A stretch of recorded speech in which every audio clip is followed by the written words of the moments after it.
Alright, welcome back to the Supercoach Nuff channel. In this video, we're going to look at our FPL fantasy team for week 1 of the 2024-25 season. So, with the lockout fast approaching, and I guess remember in FPL, there's no rolling lockout. You have to have all the players locked in before the first game. And we don't really get things like team lists and that sort of thing, so a little bit trickier. Particularly given, as you can see, the deadline is 3:30 a.m. On Saturday, so there's a Friday night game over in England. So we're going to do our best, and I've sort of been wavering between two strategies, but I'm going to lock in this one, and we'll discuss why as we go through. But as you can see, first of all, we've got no budget left. Sometimes it's good to have the 0.5. But I guess to fit all the pieces in that I've got, I've had to max out the budget. So if we have a look at the goalkeepers first, I've stuck with the Nottingham Forest goalkeeper. However, I did work out that the first choice is actually Sells, not Miguel. So I've brought Sells in. And then I've just brought in a $4 million keeper that I don't think will play in Lumley. And with the $4 million keeper, what I've tried to do is pick the least popular goalkeeper. Because how FPL works is that the prices change based on trade-ins and trade-outs.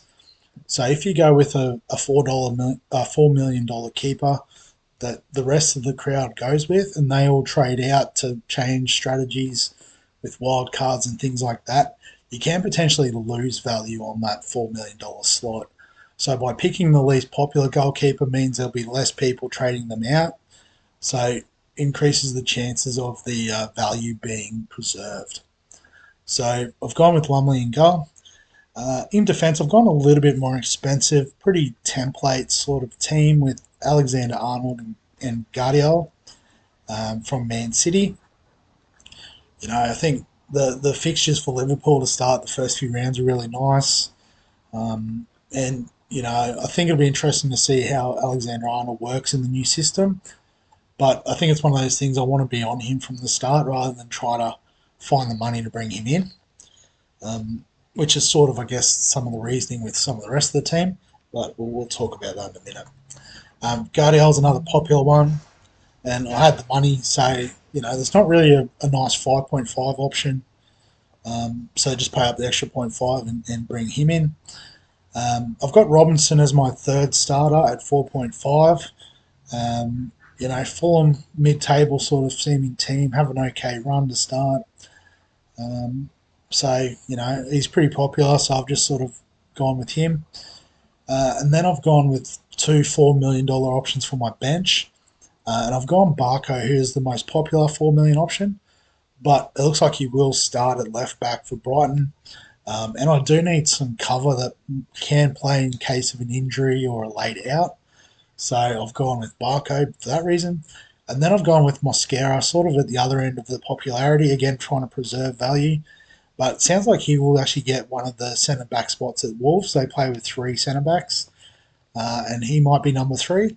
But, that's in case of emergency, break glass sort of deal. So then on to the midfield. So ended up going pretty big in the midfield, and I've given away part of the forward line there, but that's fine. So I've gone with 3 big hitters in the midfield with Saka, Son, and Mo Salah. And then Eze is a very popular pick at 7 million. Pretty much, the talisman there at Crystal Palace. They have a decent start to the season. And then I guess my sort of pod pick, or differential pick we call it in FPL, gone with Diogo Jota. So sort of in line with Alexander-Arnold and Salah. Wanted to have them because of the great fixtures, particularly game week 1 against Ipswich.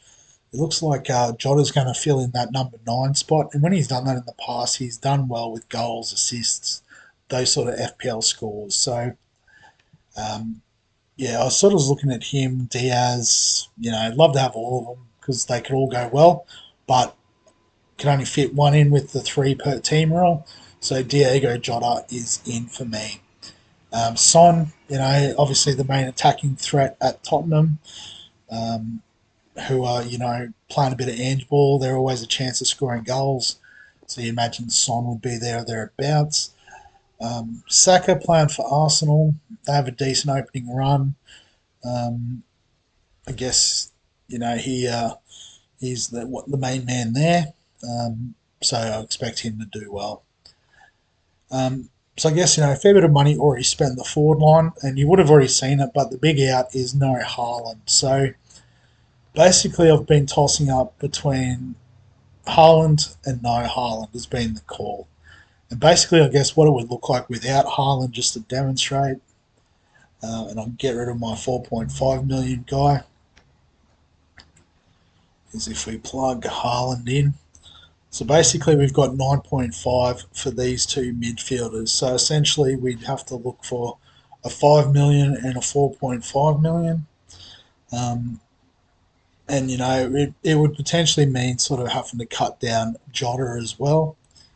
So I'll just, move him out. So 17 million. So I guess, at that price, you're really fishing around the six. Well, we'll go 6.5 because, I mean, it could be done with, if I can find him, be a fair way down the list, wouldn't he? Didn't play a lot last year. Way down the list. Someone like Nkonku, um, and then 10.5. So the next one would be something like. I'll just search by team.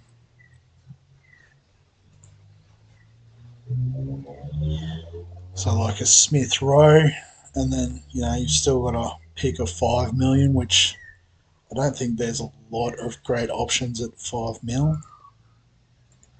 Midfielders, 5 mil. So it's all defensive midfielders, and we don't want to go at any of them. Maybe Oscar Bob potentially, but looks like he's out. So there was a bit of chat about him, but he's not. He's ruled out. Maybe Sinistera at Bournemouth, as an attacking type option there. With Solanke out, there might be some minutes. But I guess for that reason, as well as why I've gone with Jefferson as my cheap sort of eighth forward midfielder, is I don't think he'll start, but I think he has a chance of getting some minutes off the bench, which could lead to a starting role down the track. But then just gone Muniz and Isak. Pretty much everyone's going Isak, so that's a given. And Muniz, it's a toss of the coin between him and Wood.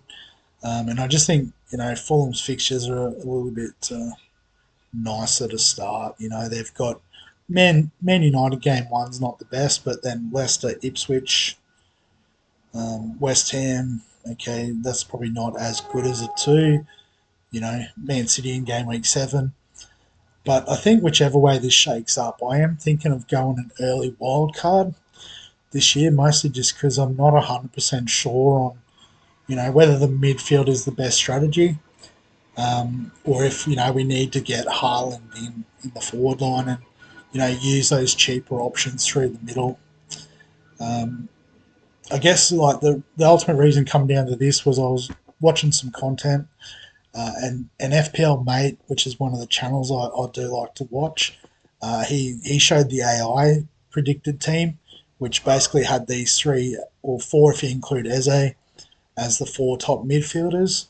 And the AI team actually left out Haaland for that reason. So, I've gone with that. I think maybe I've just gone a bit more expensive with Diego Jota.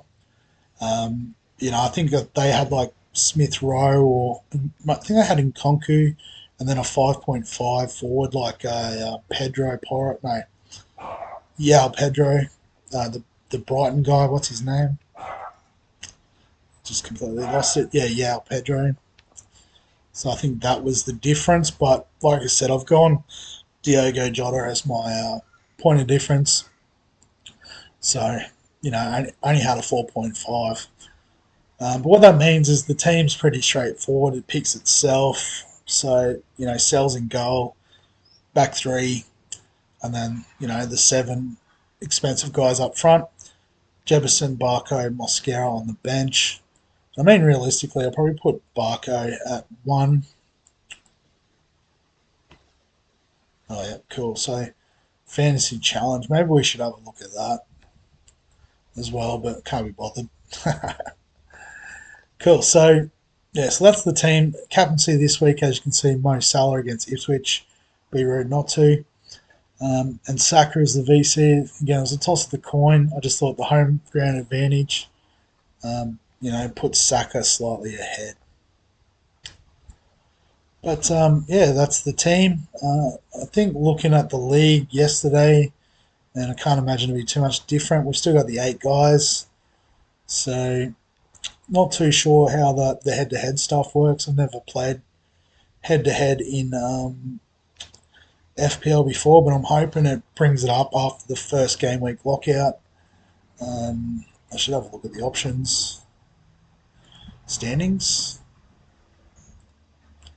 Don't know. Options. Administer? Yeah, so scoring starts game week 1.